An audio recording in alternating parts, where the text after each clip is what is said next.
Kalau saya tidak salah, tahun baru Imlek itu adalah tahun di mana orang Tionghoa zaman dulu panen. Setelah panen mereka mengucap syukur. Jadi tahun baru itu memang tahun atau hari di mana orang bersuka cita. Nah gitu. Itu sebabnya pakai merah dan rame-rame. Kemarin lihat di TV ada jutaan orang Tionghoa di kota pulang kampung, pergi jenguk orang tua mereka yang masih hidup atau tinggal kuburan. Mereka pergi lihat, mereka hargai. Nah, saudara, yang saya petik adalah tahun baru ini orang bersuka cita karena panen. Kalau kita panen, berarti kita sebelumnya apa?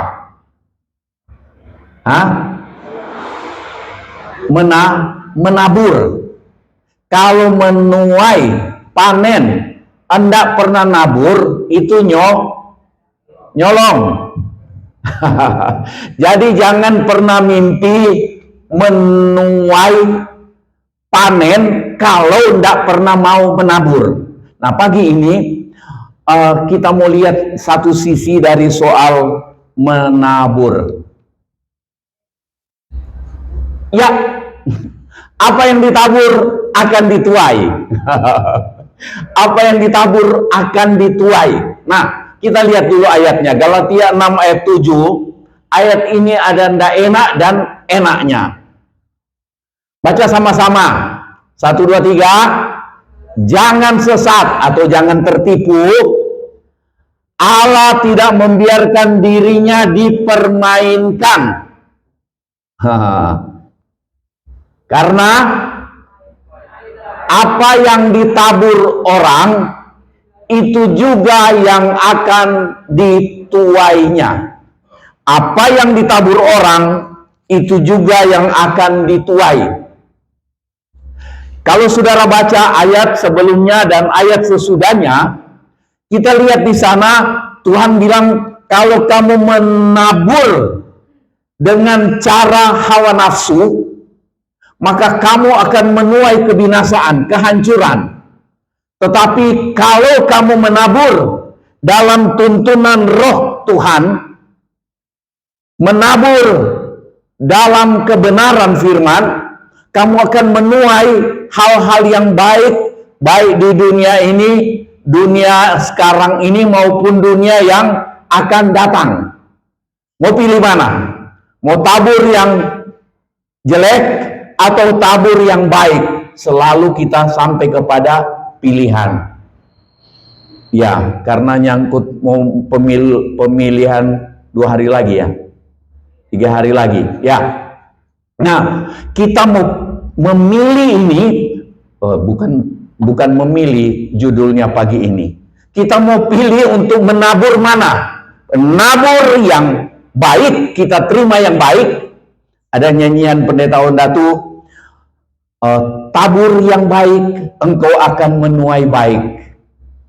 Kita tabur yang baik, kita tabur. Memang ke waktu menabur, firman Tuhan dalam kitab Mazmur katakan, kadang-kadang dengan berlinang air mata, karena sulit. Tapi banyak kali orang cuma suka melihat dan ingin alami tuayan. Lihat orang menuai, dia bilang, kok enak dia ya. Tapi dia tidak mau seperti orang itu yang menabur dengan susah payah. Saudara, bertekad untuk suka menabur yang baik. Amin. Supaya kita terima tidak mungkin tidak baik. Tabur yang baik, tabur sesuai dengan firman Tuhan.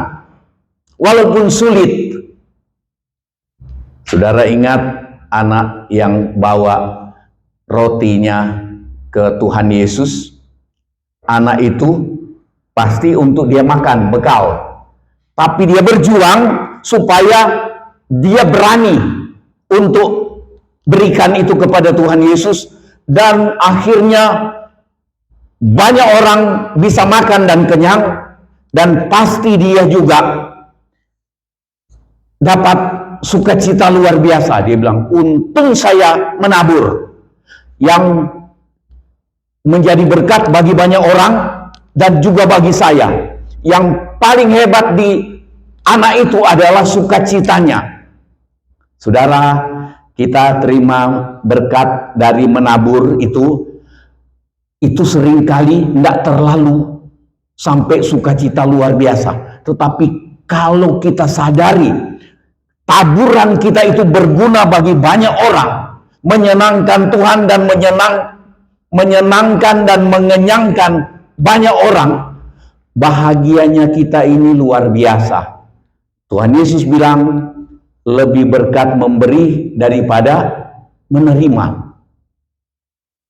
Itu sebabnya anak ini pasti dia sukacitanya luar biasa, bahagianya luar biasa. Sampai dia besar, pasti dia ingat itu. Nah, saya kembali ke tema ini. Apa yang ditabur orang akan dituai. Saudara, saya sudah dahului dengan ini. Kita bertekad tabur yang baik. Tabur yang baik. Kalau saudara berkorban dengan hati tulus. Kalau saudara bersaksi ke orang, memberi dorongan ke orang, memberi perhatian ke orang, lakukan dengan tulus. Memang kadang-kadang agak sukar. Tetapi berlinang-linang air mata menabur akan menuai dengan sorak-sorai. Artinya ada sukacita seperti waktu tahun baru Imlek. Orang bersukacita sama-sama menuai. Yang tidak menabur, dia cuma tinggal gigit jari lihat orang bersukacita karena menuai. Sayang, jangan jadi orang yang tinggal gigit jari, lihat orang lain ditolong, lihat orang lain menuai, tetapi kita sendiri cuma menonton. Menonton dalam kekecewaan dan sakit hati. Kita bertekad untuk kesempatan tiap saat tabur yang baik, tabur kebaikan, tabur kebenaran, baik dalam tingkah laku, perkataan maupun perbuatan kita. Amin. Nah, sudah itu. Jangan sesat atau jangan tertipu. Allah tidak membiarkan dirinya dipermainkan. Mempermainkan Tuhan artinya begini. Kita sudah tahu itu larangan Tuhan. Jangan berdusta. Jangan membenci. Apalagi macam-macam. Tapi kita langgar. Itu mempermainkan Tuhan. Mempermainkan Tuhan. Nah, sudah tahu salah, tapi sengaja langgar.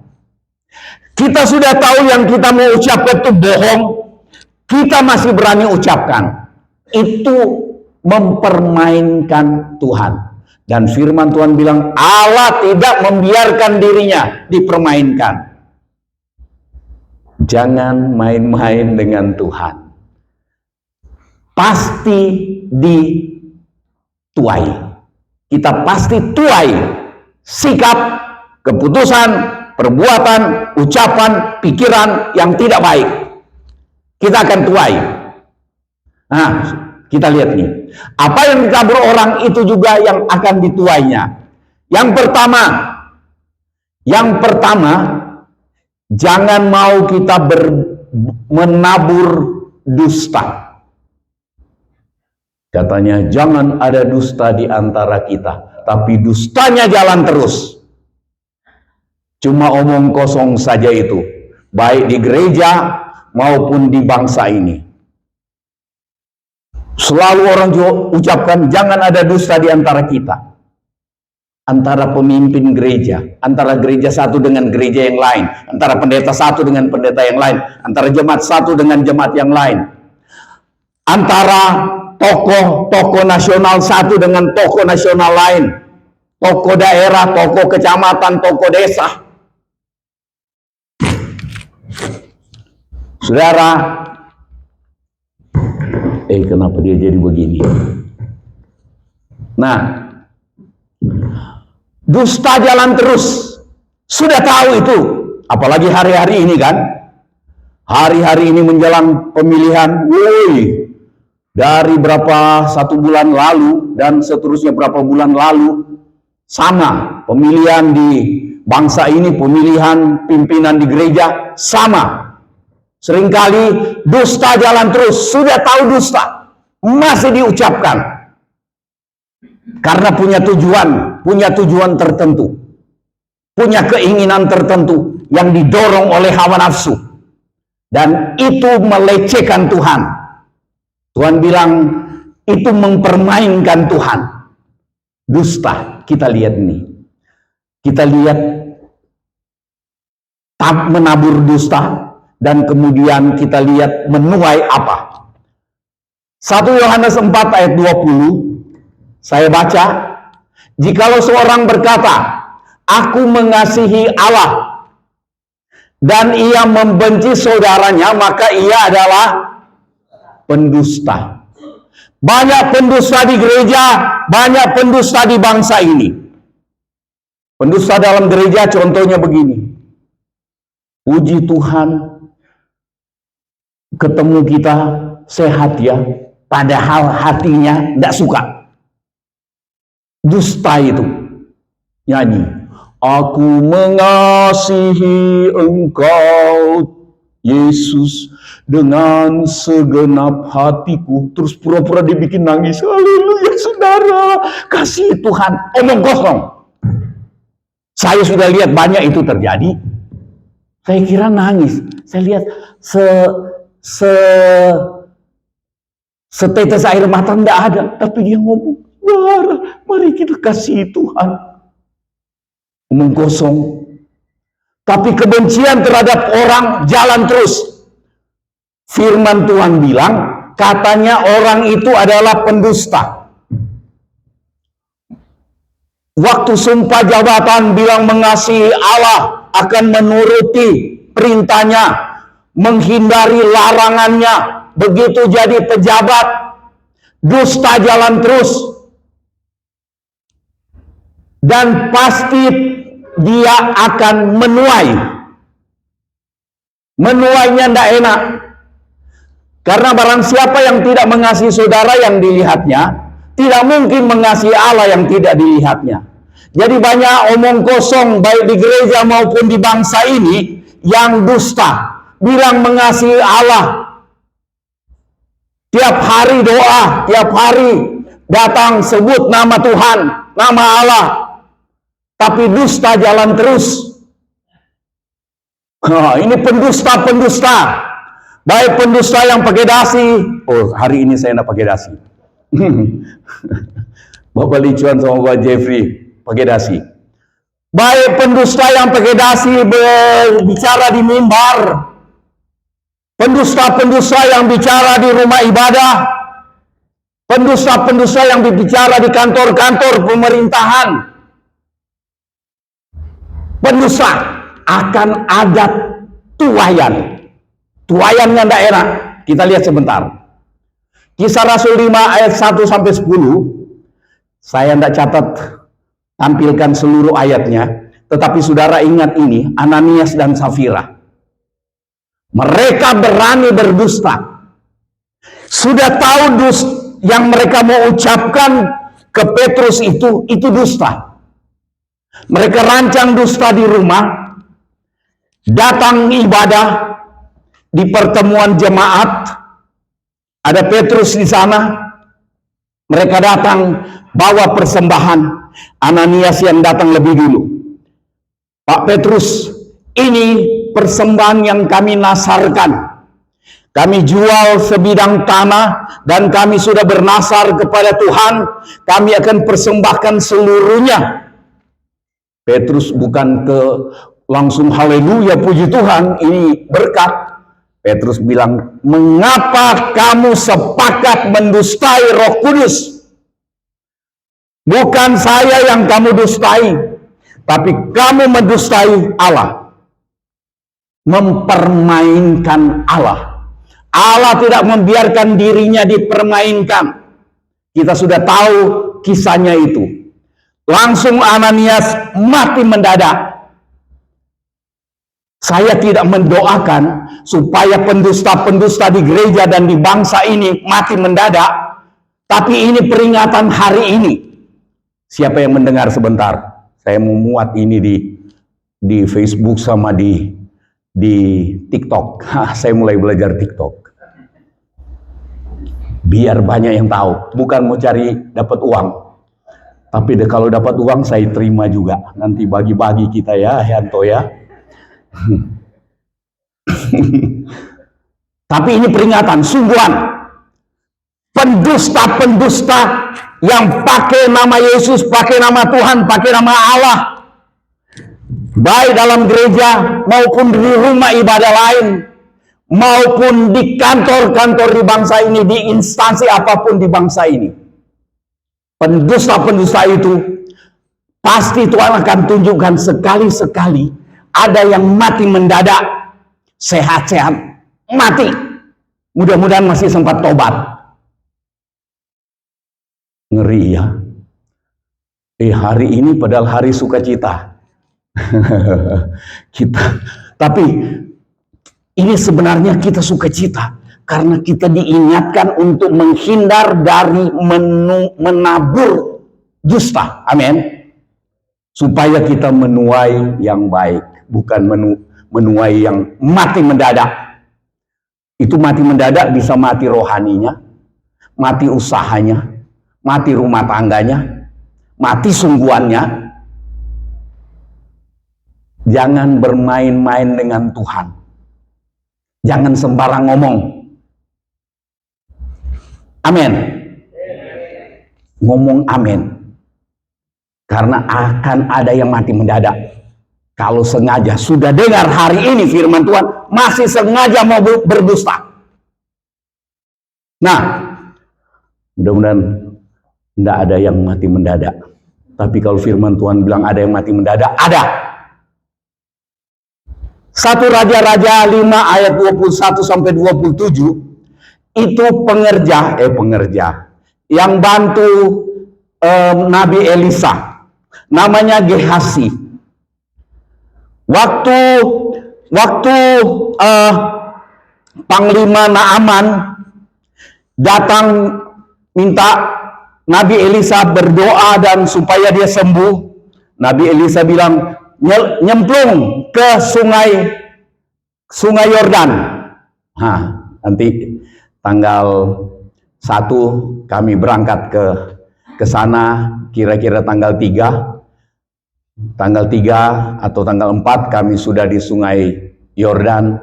Saya tidak mau baptis ulang di sana. Bantu doa ya. Sebelumnya belum lupa terima kasih persembahan saudara. Persembahan kasih saudara untuk topang kami berangkat. Nah, sudah. Nanti ini dipotong. Jadi ini Naaman setelah dia sembuh, dia mau kasih banyak harta ke Nabi Elisa. Nabi, ini Elisa bilang, bawa pulang. Saya tidak akan terima apapun. Wih, ini Gehasi, pengerjanya, dia bilang, wih, kok sungkan betul ini. Bosku ini, gembalaku ini sungkan. Wih, banyak sekali yang ditawarkan. Nah, Elisa bilang, pulanglah si Naaman. Begitu di perjalanan, Gehasi lihat-lihat, Elisa mungkin sudah mau tidur, istirahat siang. Itu Gehasi diam-diam, dia bilang, sayang. Dia lari lewat belakang rumah, dia lari kejar. Itu hebat sekali ini Gehasi. Orang kalau sudah bertekad untuk dusta dan karena sudah ingin harta, banyak kali kan karena ingin harta kita berani berdusta. Bukan kita, orang lain. Ya kan? Banyak kali orang, baik orang lain maupun kita, itu berani berdusta karena tergiur dengan harta. Tandai itu. Nah, itu Gehazi. Tidak ada di sini. Begitu dia tergiur dengan harta, dia kejar. Sampai ketemu Naaman, rupanya semangat sekali dia. Saudara, bersemangat sekali orang. Kejar harta yang bukan haknya. Semangat dia. Sampai dia bisa kejar yang naik kereta itu. Tidak tahu dia potong jalan. Begitu ketemu, Naaman bilang, pembantunya pendeta itu tadi ini, pengerjanya, dia bilang, ada apa? Dia bilang, itu loh, saya disuruh Nabi Elisa. Padahal bukan, bohong. Ada beberapa nabi-nabi dari kampung, dari desa, datang. Nah, Nabi Elisa bilang, supaya bisa kasih pakaian ke mereka. Langsung terharu ini Naaman. Iya, ini, bawa.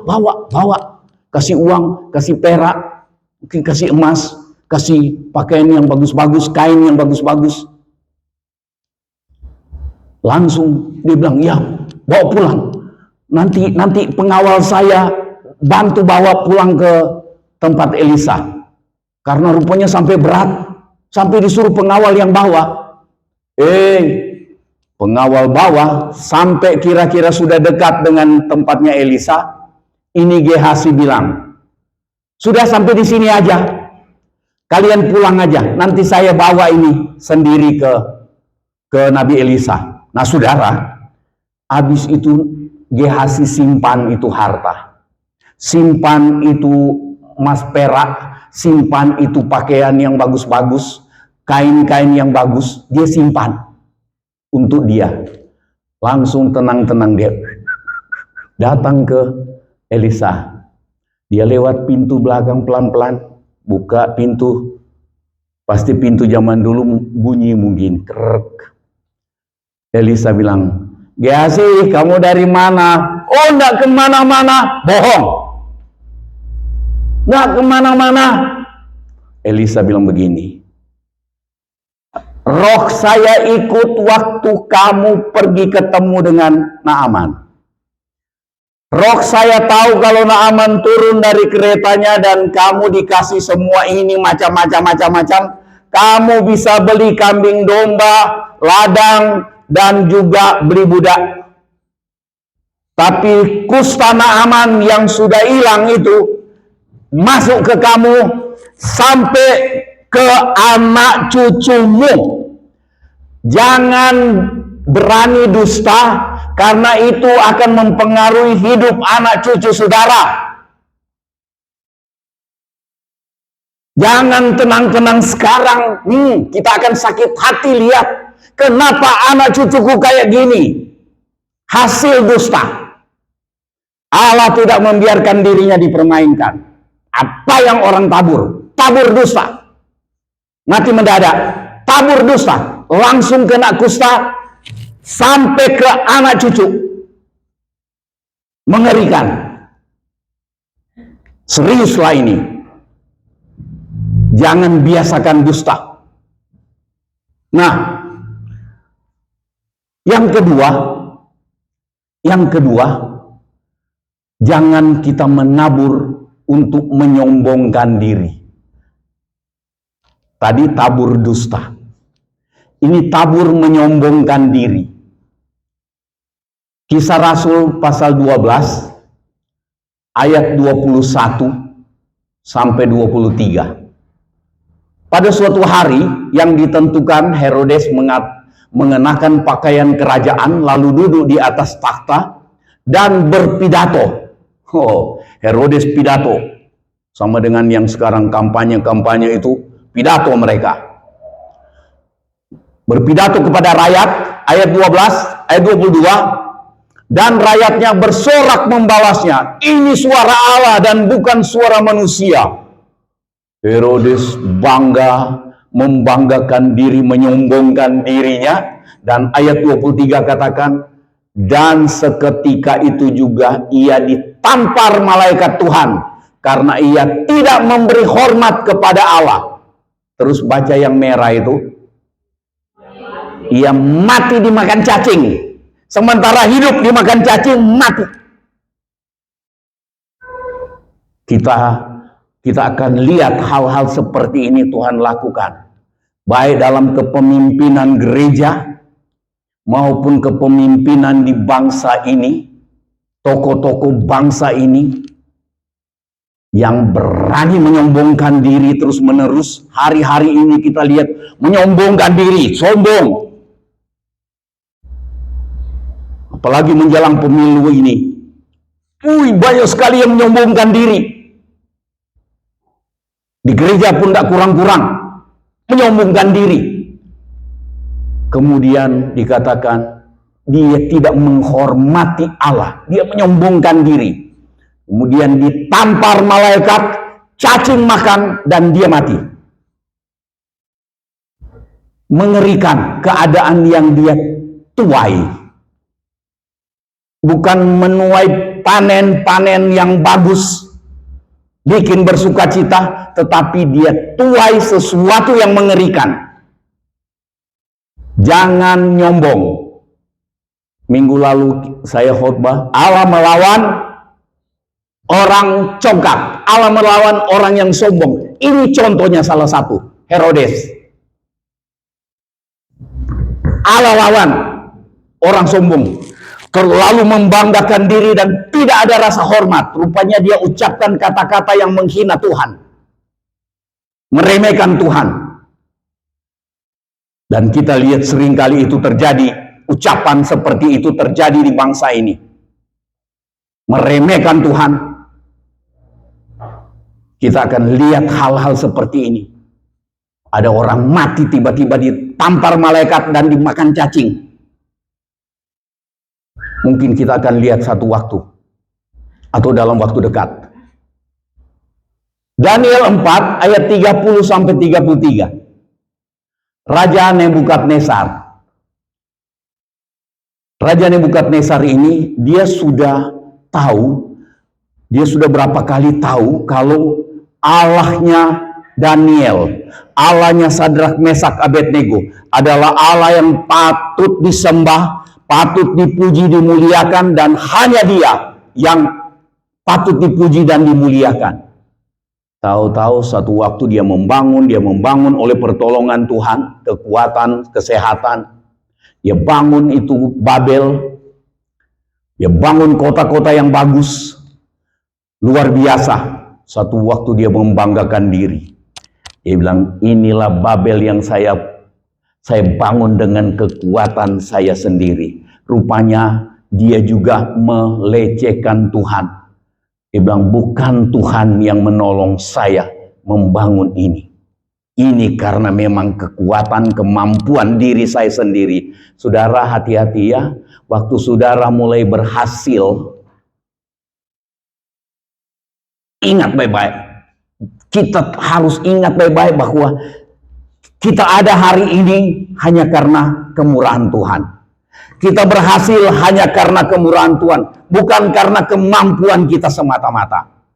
Supaya kita tetap merendahkan diri. Amin. Nah, ini Nebukadnezar, bangga dia. Firman Tuhan katakan, ketika dia selesai ucapkan kebanggaan itu, rupanya di depan banyak orang, langsung tiba-tiba dia jadi gila. Mungkin sudah tinggal ketawa-ketawa sendiri, tapi firman Tuhan bilang, dia jadi gila itu, dia jadi bertindak seperti binatang. Tiba-tiba dia kemudian dia pergi akhirnya dia pergi di luar rumah, dan malam-malam dia tidak mau masuk dalam rumah, dia kena embun, kemudian kukunya tumbuh jadi seperti kukunya burung, rambutnya jadi tumbuh tidak karu-karuan seperti rambut burung. Firman Tuhan bilang begitu. Jadi gila. Orang sombong menabur kesombongan, menabur cara hidup yang sombong, dia dapat menuai mati tiba-tiba dimakan cacing,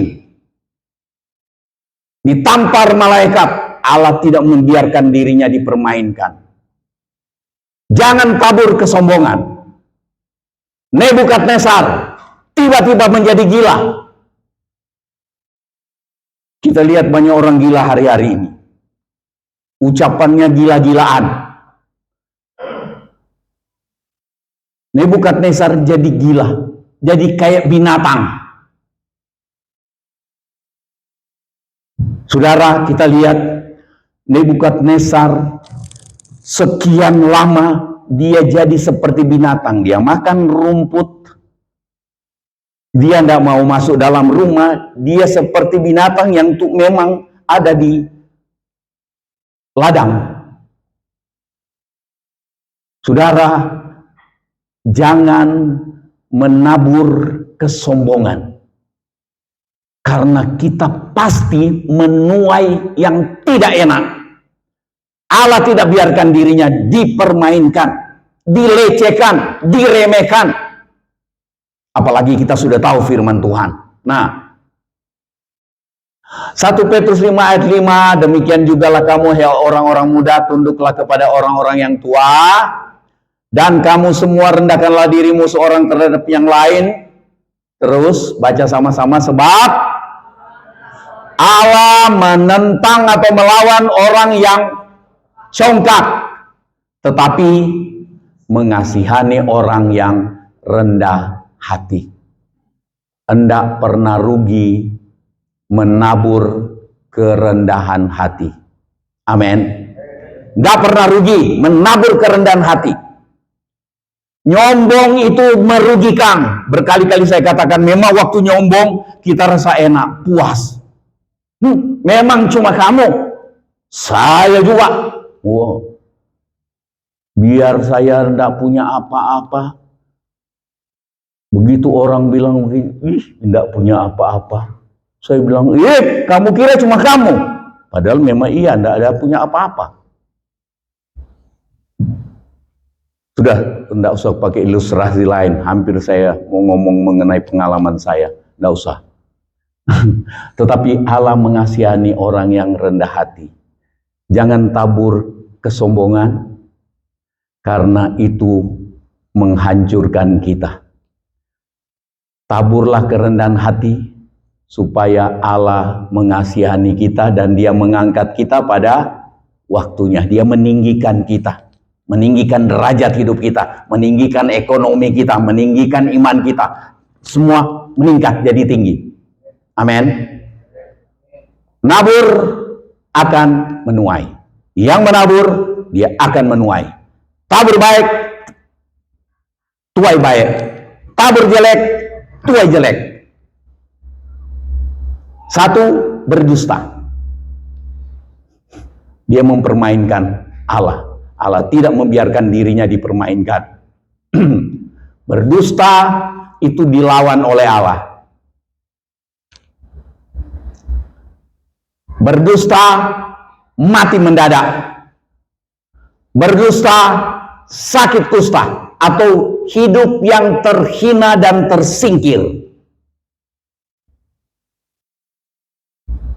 Jangan menabur menyombongkan diri, karena menuai mati mengenaskan. Seperti Herodes dimakan cacing. Dan Nebukadnezar menabur kesombongan, jadi gila. Orang yang sombong, dia jadi gila.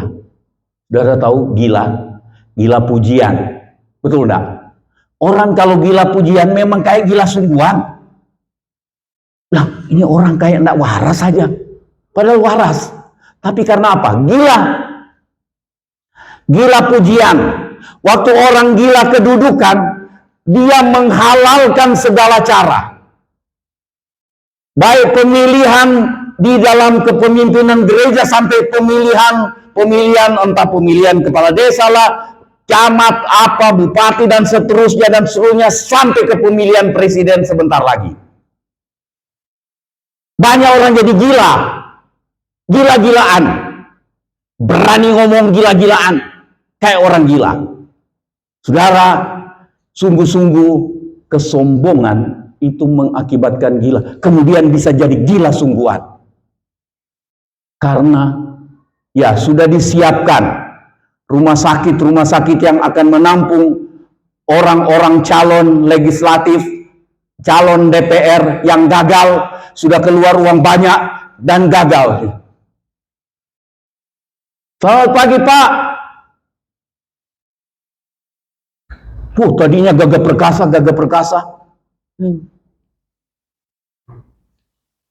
Jadi gila.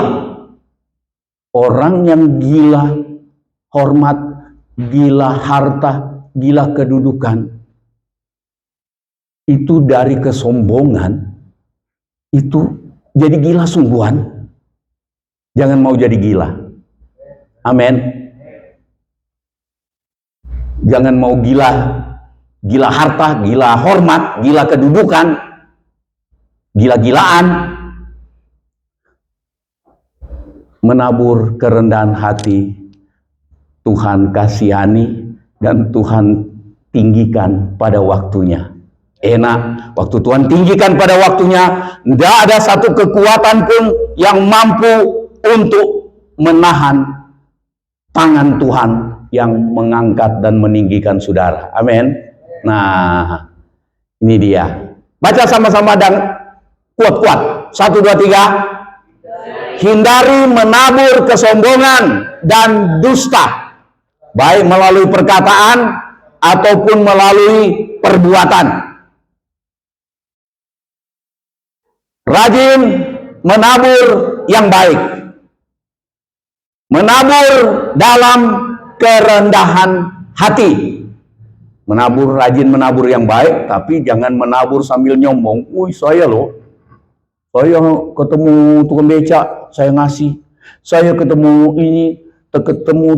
tukang jual tempe di pinggir jalan, saya ngasih. Ngomong, nggak ada gunanya taburannya itu. Taburannya mati, nggak ada hasil. Menaburlah dalam kerendahan hati. Baca keras-keras. Pasti menuai hal yang baik dari Tuhan. Tuhan tidak lalai menepati janji. Janjinya untuk memberkati orang yang menabur yang baik. Dan janjinya untuk bikin orang yang menabur kesombongan dan menabur dusta itu alami sesuatu. Janji Tuhan itu pasti. Tuhan tidak lalai. Walaupun ada orang yang bilang lalai. Tuhan tidak lalai menepati janjinya. Sekalipun ada orang yang menganggapnya sebagai kelalaian. Tetapi ia sabar terhadap kamu. Karena ia menghendaki supaya jangan ada yang binasa. Melainkan supaya semua orang berbalik dan bertobat. Tuhan mengasihi orang yang sedang sombong hari-hari ini, orang yang sedang berdusta hari-hari ini, ada kesempatan dengar firman Tuhan ini. Berarti Tuhan kasih dia kesempatan untuk tobat.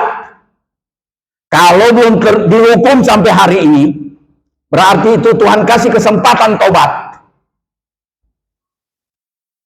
Kalau sudah dengar kemudian masih bilang biarin, kaget. Alami hal-hal yang mengagetkan, mengerikan. Lebih baik kita bertekad, Tuhan, saya mau menabur kerendahan hati. Saya mau menabur hal benar, bukan hal dusta. Supaya kita alami menabur yang baik, menabur yang benar, maka Tuhan buat kita menuai hal-hal baik, hal-hal terbaik dalam kebenaran. Puji Tuhan, Tuhan memberkati